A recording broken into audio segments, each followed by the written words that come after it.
Chers amis, bonjour. La suite de nos passions d'un Hébreu et encore et toujours avec ces rapports qui tombent entre nos mains après celui concernant les seuils de pauvreté présentés par le Bitoire Léoumi. Voici le rapport du 1er février 2023 par, comment je dirais, les services de protection de l'enfance et qui nous annonce aussi un bilan assez difficile à entendre. Plus d'un quart des enfants d'Israël vivent dans la pauvreté, selon l'annuaire de ce qu'on appelle les enfants d'Israël en 2022, de cette fameuse, de ce fameux Conseil pour la protection de l'enfance. Selon le rapport, en 2021, 853 000 enfants vivaient dans la pauvreté, soit 28% des enfants en Israël, soit une augmentation de 0,8% par rapport à 2020, qui était de 27,2. Environ un cinquième des enfants juifs vivent en dessous du seuil de pauvreté, 21,2%, contre environ la moitié des enfants arabes, 49%, et 47,1% des enfants ultra-orthodoxes. 111 432 enfants étaient connus des services sociaux. 14% des enfants en Israël. 59 933 nouveaux signalements concernant des mineurs confiés aux soins des travailleurs sociaux pour la loi sur la jeunesse, soit une augmentation ici de 8% par rapport à l'année précédente. 52% des signalements aux travailleurs sociaux pour la loi jeunesse en 2021 concernaient des garçons et 48% concernaient des filles. Les facteurs référents les plus fréquents sont les équipes éducatives avec 23% des signalements. Un autre facteur avec 23% des signalements chez les travailleurs sociaux, avec 17% de signalements. Le motif de ces rapports ou de ces comptes rendus les plus courants relève des violences physiques, 22%, de la négligence, 18%, des violences sexuelles, 10%, et 20% de ces signalements concernent les mineurs handicapés. Environ la moitié, 50,6% des signalements concernaient des enfants qui avaient été agressés par un membre responsable de leur famille. Le nombre de signalements de maltraitance fraternelle a augmenté de 15% pour atteindre le chiffre de 1938 enfants. 21% d'augmentation des abandons. 82% des enfants arabes ont un faible niveau de langue. 80 029 jeunes de 15 à 17 ans ne travaillaient ni n'étudiaient en 2021, soit une augmentation de 21% par rapport à 2019. Parmi la jeunesse arabe, 12,8% ne travaillent ni n'étudient, un taux nettement plus élevé que la jeunesse juive qui ne représente que 4,3%. 82% des élèves de quatrième année dans les écoles d'enseignement arabe avaient un niveau de performance faible ou très faible en compréhension de lecture dans leur langue maternelle, contre seulement 26% dans l'enseignement juif. 20 985 élèves ont été traités par des agents de visite, des agents sociaux, une augmentation de 18% par rapport à l'année précédente. Le nombre d'élèves traités dans les différents programmes éducation des enfants et des jeunes à risque du ministère de l'Éducation nationale a augmenté de 18% par rapport à 2019. Une augmentation de 39% de la dépression du point de vue état de santé mentale, et une augmentation de 13% des tendances suicidaires. Les visites des enfants dans les services psychiatriques pour la médecine d'urgence, dépistage psychiatrique, ont augmenté de 19% par rapport à 2019 et concernent 6 389 mineurs. Particulièrement remarquable est le nombre de filles qui ont visité une salle d'urgence psychiatrique au cours de ces années. Leur cas a augmenté dans une proportion incroyable, 30%. La proportion d'adolescents de 12 à 17 ans ayant reçu un diagnostic de dépression a augmenté de 39% selon les données du fonds d'assurance de santé de la Maccabi. De plus, la proportion d'adolescents souffrant d'anxiété a augmenté de 33%. Celle d'adolescents souffrant de stress et de troubles émotionnels de 20%. Et ceux qui souffrent de troubles de l'alimentation est de 56%. L'augmentation de tous les diagnostics était significativement plus élevée chez les filles que chez les garçons. Le nombre de traitements effectués par les psychopédagogues du ministère de l'Éducation pour les élèves à risque suicidaire a augmenté de 43% par rapport à 2020. Une augmentation de 10% a été enregistrée dans le nombre d'évaluations des risques effectués pour les élèves et une augmentation de 122% a été enregistrée dans le nombre d'interventions systématiques des psychopédagogues auprès d'élèves en détresse suicidaire. Le nombre de tentatives de suicide d'enfants et d'adolescents admis aux urgences a augmenté de 13% par rapport à 2019. Le nombre de tentatives chez les filles a augmenté de 25% et de 30% chez les filles de 14 ans et moins. Avec l'âge, le nombre de tentatives de suicide des enfants augmente. 19 enfants jusqu'à 9 ans, 394 de 10 à 14 ans, 629 de 15 à 17 ans. 40% des mineurs ayant tenté de se suicider en 2021 avaient moins de 14 ans. Il y a aussi une augmentation de 90% des signalements de problèmes de comportement. Le nombre de mineurs soupçonnés d'avoir commis des délits a diminué de 5%. Cependant, le nombre de mineurs confiés par la police aux soins du service de probation juvénile au cours de ces années a augmenté tout de même de 10%. Cette augmentation est particulièrement sensible chez les mineurs non juifs, dont le nombre a augmenté de 24%.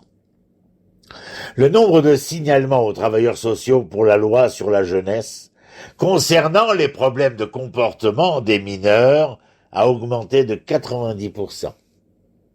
Le nombre de signalements de violences physiques a, lui, augmenté de 11%. De plus, le nombre de signalements concernant des blessures par un membre responsable de la famille a augmenté de 10%.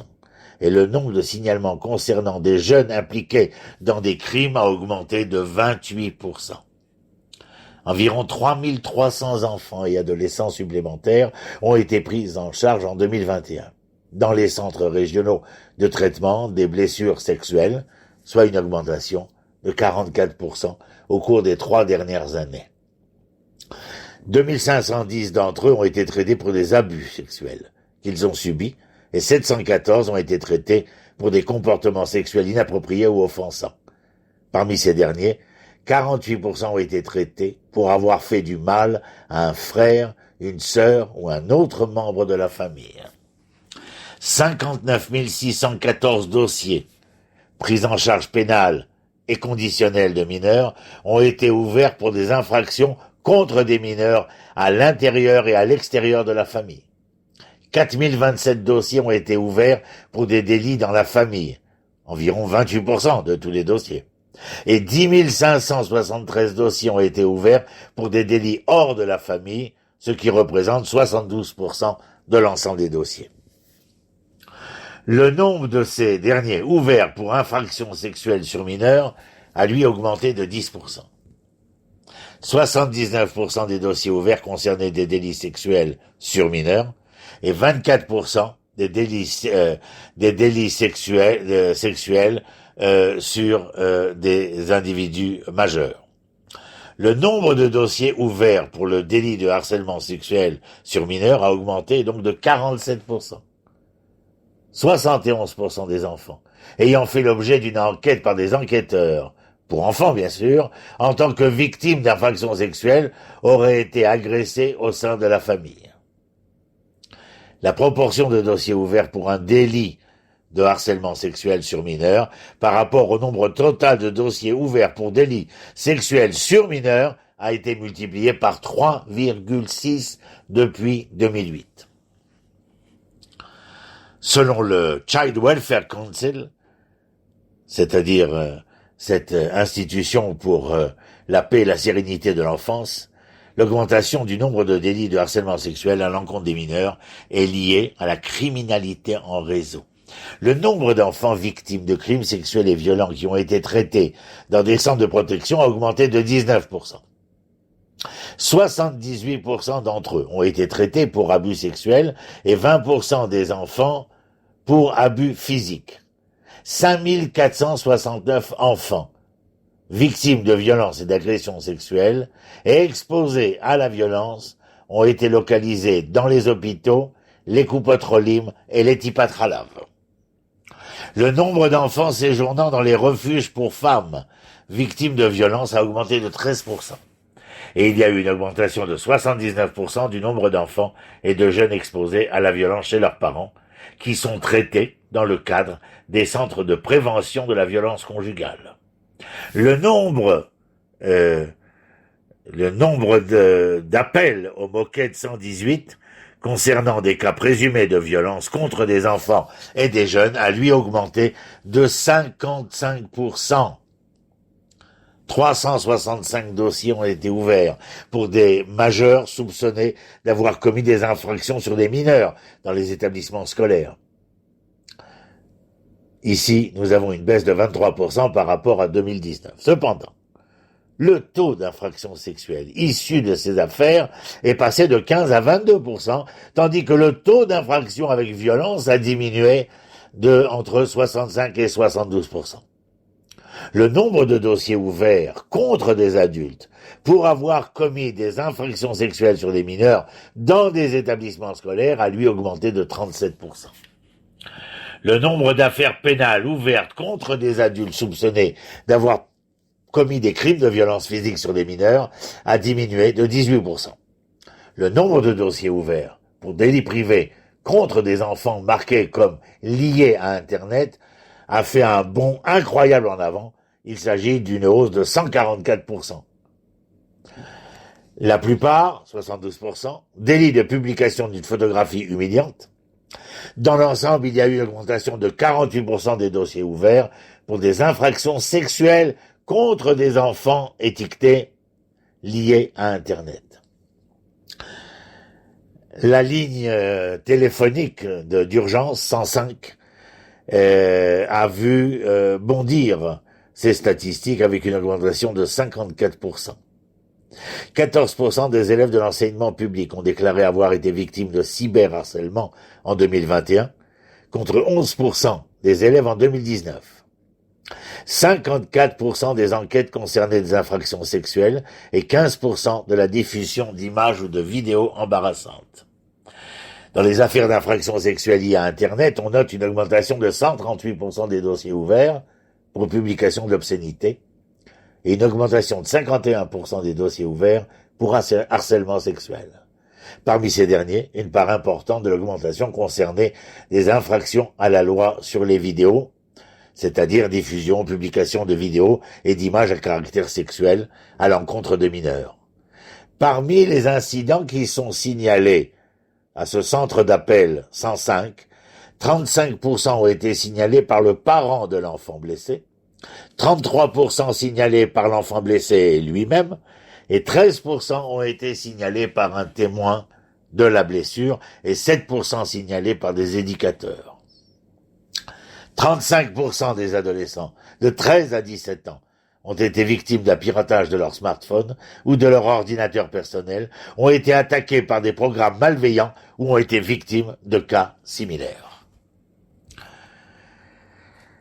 Cela peut paraître rébarbatif, mais en tout cas, il est bon de savoir tout cela et de l'avoir en tête. Comme dans le podcast précédent, celui-ci nous présente une réalité sociétale à laquelle nous devons nous mesurer. Certes, il y a délitement de gouvernance, certes, il y a perte de souveraineté, certes, il y a la Judée-Samarie, certes, il y a l'Iran. Mais je crois d'abord et avant tout que ces deux podcasts, et je vous en prépare un troisième pour conclure, sont essentiels, cardinal, primordial, et si nous ne les prenons pas en compte, alors nous irons de mal en pis. Et les autres sujets d'inquiétude ne seront rien par rapport à la tragédie qui se trame à côté de nous, chez nous. Shalom, shalom.